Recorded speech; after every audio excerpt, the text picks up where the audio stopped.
বাঙালি মানে নাকি মাছ ভাত, বাঙালি মানেই নাকি দুপুরবেলা মাছ ভাত খাবে। কিন্তু বাঙালি মানে কি চৈতন্য মহাপ্রভুর আদর্শ নয়? বাঙালি মানে কি এসে ভক্তিবেদান্ত স্বামী প্রভুপাদের বিশ্বজুড়ে কৃষ্ণ ভক্তির প্রচার নয়? তাই আমরা আজ আলোচনা করব যে আমরা যে পশু বলি কালী ঠাকুরের পুজোতে দিই তা সঠিক না সঠিক নয়।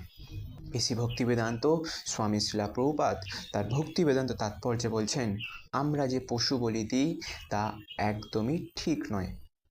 তার কারণও ভক্তিবেদান্ত তাৎপর্যে বলা হচ্ছে। প্রভুপাদ বলছেন, আমরা যে পশু বলি দিই তার উদ্দেশ্য মাংস আহার করার জন্য নয়।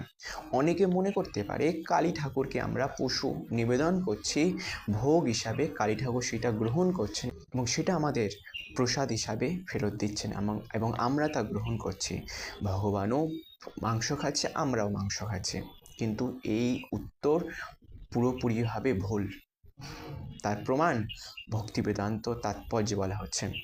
প্রভুপাদ বলছেন, সত্য যুগে, ত্রেতা যুগে বা দাপর যুগে পশু বলির নির্দেশ দেওয়া ছিল, কারণ সেই সময় ব্রাহ্মণেরা যেভাবে বৈদিক মন্ত্র উচ্চারণ করতে পারতেন এবং তার ফলে তারা পশু বলিতে নিবেদিত সেই পশুকে এক নবীন জীবন দান করতে পারতেন এবং তাদের পরীক্ষা করা হতো এই পশু বলিতে, এই যজ্ঞ অনুষ্ঠানে, যেখানে এক বৃদ্ধ পশুকে বলিদান করে এক নতুন জীবন দান করা হতো। যেমন আমরা আজকাল আধুনিক যুগে দেখতে পাই যে সায়েন্টিস্টরা তাদের নতুন আবিষ্কৃত ড্রাগ বা কোনো কেমিক্যালের গুণগত মান পরীক্ষা করার জন্য অ্যানিম্যালের ওপর পরীক্ষা করে এবং তার গুণগত মান তার মাধ্যমে তারা প্রমাণ করতে পারে। তেমনই সেই সময়ে কোনো ব্রাহ্মণের বৈদিক মন্ত্র উচ্চারণের যোগ্যতা আইডেন্টিফাই করার জন্য এই যজ্ঞ অনুষ্ঠানে আয়োজন করা হতো, যেখানে সেই বৃদ্ধ পশুকে এক নতুন জীবন দান করতে পারত।